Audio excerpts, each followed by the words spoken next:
நாம 6th ஸ்டாண்டர்டில் shortcut வந்து ஒன் பை ஒன்பாக பார்த்துட்ருக்கோம். ஸோ இப்போ வந்து நம்ம என்ன பார்க்க போகிறோம்னா, குப்தர்களில் வந்து முதலாம் சந்திரகுப்தருக்கு என்னென்னலாம் இம்பார்ட்டன்ஸ் பாயிண்ட்ஸ் இருக்குது அதையும் சேர்த்து பார்த்துடலாம்.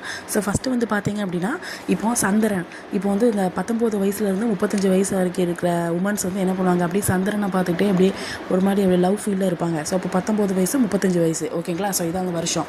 ஸோ நெக்ஸ்ட் வந்து பார்த்திங்கன்னா, இந்த சந்திரகுப்தர் இருக்கார்ல, ஸோ இவர் வந்து என்ன பண்ணுவார், லிச்சாவி அரச வம்சத்தை வந்து அந்த குமாரதேவியை லிச்சாவி அரச வம்சத்தை சேர்ந்த குமாரதேவி அப்படிங்கிற ஒரு பெண்ணை வந்து மணந்திருப்பாங்க. ஏன் அப்படின்னா, இவர் வந்து வேற ஒரு வம்சத்தை சேர்ந்தவங்கள கல்யாணம் பண்ணிட்டேன்னா அவங்களுடைய பகுதிகளும் நமக்கு வந்து வரும். ஸோ அந்த மாதிரி எண்ணத்தில் வந்து இப்படி பண்ணியிருப்பாரு. ஸோ நெக்ஸ்ட் வந்து பார்த்தீங்கன்னா, லிச்சாவி அப்படின்னா என்னென்னா ஒரு பழமையான கனசங்கம் அப்படின்னு சொல்கிறாங்க.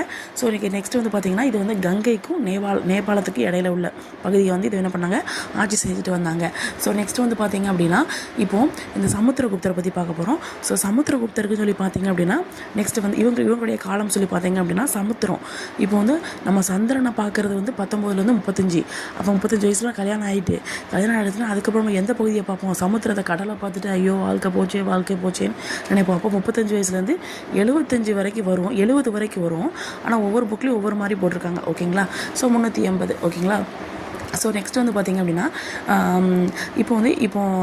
இப்போ அம்மா வந்து குமாரதேவி, அப்புறம் சந்திரகுப்தர், முதலாம் சந்திரகுப்தர், 2 பேருக்கு பிறந்தது வந்து சமுத்திரகுப்தர்.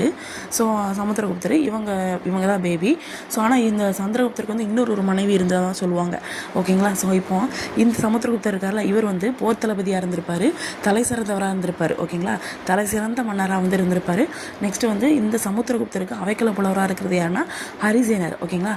இப்போ சமுத்திரத்தில் வந்து ஹரி ஹரி ஹரி ஹரின்னு சத்தம் கேட்குது அப்படின்னு ஞாபகம் வச்சுக்கோங்க ஓகேங்களா. ஸோ நெக்ஸ்ட் வந்து பார்த்தீங்கன்னா, இந்த ஹரிசேனர் சொல்லியிருக்காருல, அவர் வந்து என்ன எழுதியிருப்பார் அப்படின்னா, பிரயாகை மெய்கீர்த்தி அப்படிங்கிறத வந்து எழுதியிருப்பார் ஓகேங்களா. எதில் அப்படின்னா அலகாபாத் தூணில் வந்து பொறிக்கப்பட்டிருக்கும் ஓகேங்களா. ஸோ இது எப்படி ஞாபகம் வச்சுக்கலாம், சமுத்திரம் வந்து என்றைக்குமே அழகாக இருக்கும். அப்போ சமுத்திரம் அலகாபாத்து, அந்த சமுத்திரத்துக்கு ஹரி ஹரின்னு சத்தம் கேட்கும். அப்போ ஹரிசேனர் அப்படிங்கிற அவைக்கல புலவர் ஓகேங்களா. ஸோ நெக்ஸ்ட் வந்து பார்த்தீங்கன்னா, பிரசஸ்தி மெய்கீர்த்தி அப்படின்னா என்னது அப்படின்னா, இது வந்து ஒரு சமஸ்கிருத சொல்லு ஓகேங்களா. பிரசஸ் அப்படி வருதா.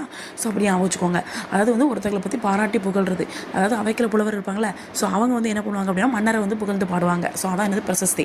பாட மாட்டாங்க, அது ரோட்டில் எழுதி வச்சு அந்த குறிப்பு மாதிரி எழுதி வைப்பாங்க ஓகேங்களா. ஸோ வந்து அது மட்டும் பார்த்தீங்கன்னா, மேகவர்மனும் சமுத்திரகுப்தரும் சமகாலத்தவர்னு சொல்லுவாங்க. இது எப்படி ஞாபகம் வச்சுக்கலாம் அப்படின்னா, மேகம், சமுத்திரம் இருக்குது, கடல் இருக்குது, கடலுக்கு மேலே பார்த்தீங்கன்னா மேகம் இருக்கும், ரெண்டுமே ஒரே மாதிரி இருக்க மாதிரியே இருக்கும். ஸோ அப்போ அப்படி ஞாபகம் வச்சுக்கோங்க ஓகேங்களா. ஸோ நெக்ஸ்ட் வந்து பார்த்தீங்க அப்படின்னா, சமுத்திரகுப்தர், ஸோ இவர் வந்து பார்த்தீங்கன்னா விஷ்ணுகோபாலனை தோற்கடிச்சிருப்பார். ஸோ வட இந்தியாவில் 9 அரசர்களை கேட்ச் பண்ணியிருப்பார், தென்னிந்தியாவில் 12 அரசர் கப்பம் கட்டம் வச்சிருப்பாரு. ஸோ அதுக்கப்புறம் கவிராஜாங்கிற பட்டம் இருக்கும், வீணை நல்லா வாசிப்பார். ஸோ அதுக்கப்புறம் கோடு நாணயத்தை ரிலீஸ் பண்ணியிருப்பார், விஷ்ணு பக்தராக